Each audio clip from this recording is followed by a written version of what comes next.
رمضان میں زوجہ کے قریب جانے سے صحابہ کو منع کیا تھا. بڑا دلچسپ واقعہ ہے. رمضان کی راتوں میں بھی زوجہ کے قریب جانے سے منع کیا تھا. ایک صحابی تھے، وہ رات میں کہیں چلے گئے. اب بڑے پریشان ہوئے، رسول اللہ صلی اللہ علیہ وسلم کے پاس آئے، عرض کیا یا رسول اللہ مجھ سے غلطی ہوئی، رمضان کی رات میں نے اپنی زوجہ کے قریب چلا. آپ نے فرمایا کیوں؟ وہ بڑا دلچسپ سا واقعہ ہے، بظاہر تھوڑا حیا کے خلاف بھی ہے لیکن اتنا بھی نہیں ہے. وہ کہہ رہے میری زوجہ کہیں پانی بھرنے کے لیے جا رہی تھی، ان کی پنڈلی کھلی تو میری نظر بیوی کی پنڈلی پر پڑی اور میں بس پاگل ہو گیا بیوی کے عشق میں. میں یہ اس لیے بیان کر رہا ہوں کہ جو لوگ نظر کی حفاظت کرتے ہیں وہ بیوی کے عشق میں پاگل ہوتے ہیں. جو دن رات انٹرنیٹ پر پنڈلیاں دیکھتے رہتے ہیں انہیں بیوی کی پنڈلی بھی کیا شکل بھی اچھی نہیں لگتی ان کو. بد نظری کا یہ عذاب ہے، وبال ہے کہ جو اللہ نے گھر میں آپ کے لیے بٹھائی ہے وہ آپ کو اچھی نہیں لگے گی. تو نظر کی حفاظت کیا کرو، اس سے آپ کو اپنی بیوی سے عشق ہوگا، محبت ہوگی. بات آ رہی ہے سمجھ میں؟ تو اب دیکھو کیسا روزے کی حالت ہے. رمضان میں پابندی ہے، اسلام میں حکم تھا جو رمضان میں بیوی سے ہم بھی طریقہ کا 60 روزے لگاتار رکھنے پڑیں گے. کتنا بڑا جرم، لیکن صحابی سے برداشت نہیں ہوا. صرف زوجہ کے پاؤں پہ نظر پڑی ہے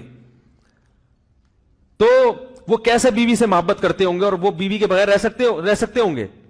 اور آج لوگوں کے فون آتے ہیں ہماری بیگم جس دن میکے جاتی ہے اتنی خوشی ایسا اچھا سا فیل ہوتا ہے، ایسا عجیب سا محسوس ہو رہا ہوتا ہے جیسے آزاد ہو گئے. تو میں کہتا ہوں ظاہر ہے اب تمہیں موقع مل گیا کنڈی لگانے کا، ٹھیک ہے نا، اور یہ آنکھ مٹکے کرنے کا، تو خوش تو ہوگے.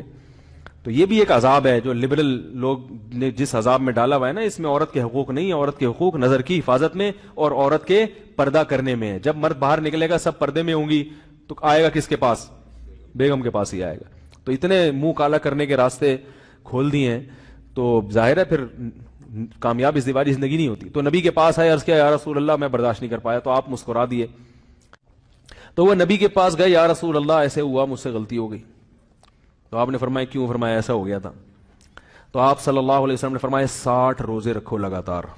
انہوں نے فرمایا ایک کی طاقت نہیں ہے، اس میں یہ ہو گیا 60 بھائی کیسے رکھوں گا، نہیں ہے طاقت 60.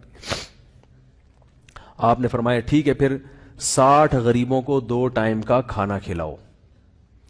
فرمایا اس کی بھی طاقت، بولو بھائی، نہیں. اتنے میں ایک صحابی لائے کوئی چیز صدقہ کرنے کے لیے. تو آپ نے فرمایا چلو اصل حکم تو یہی ہے کہ 60 روزے یا پھر 60 غریبوں کو کھانا، وہ نہیں تو چلو فی الحال ان کو تنبیہ کے لیے کچھ ان کے سے صدقہ کروا لیتا ہوں. فرمایا چلو یہ فلاں خیرات کی ایک چیز لے کر آئے ہیں، تم یہ لے کے غریبوں میں بانٹ دو. انہوں نے فرمایا مجھ سے زیادہ غریب پورے مدینہ میں بھائی کوئی بھی نہیں. آپ صلی اللہ علیہ وسلم مسکرانے لگے، فرمایا جاؤ کھاؤ اور بچوں کو کھلاؤ.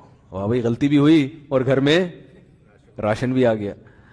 تو اس کے بعد قرآن کی آیت نازل ہوئی کہ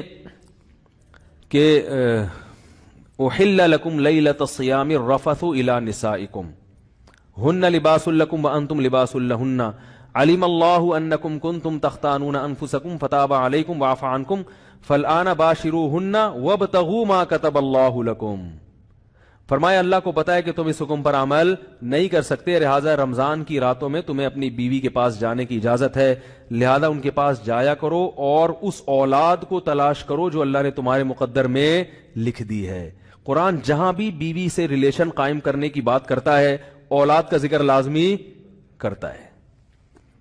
یعنی تلاش کرو اس اولاد کو جو اللہ نے تمہارے لیے لکھ دی ہے. ما کتب اللہ لکم، ما کتب اللہ علیکم نہیں ہے. علا کا مطلب تمہارے خلاف، لکم کا مطلب تمہارے فائدے کے لیے. لام عربی میں نفع کے لیے آتا ہے، علا عربی میں ضرر اور نقصان کے لیے آتا ہے. فرمایا یہ نہیں کہ اس اولاد کو تلاش کرو جو بطور پینلٹی کے اللہ نے تمہارے متھے لگا دی ہے، جو اللہ نے تمہارے فائدے کے لیے لکھ دی ہے. اس سے پتہ چلتا ہے اسلام اولاد کی کثرت پہ کس قدر حریص ہے. بات آ رہی ہے اور بھی اس بارے میں آیتیں ہیں قرآن مجید کی، مگر میں اب زیادہ تفصیل میں نہیں جاؤں گا. کچھ آیتیں رہ گئی ہیں، کچھ احادیث رہ گئی ہیں، تو وہ انشاءاللہ پھر اگلے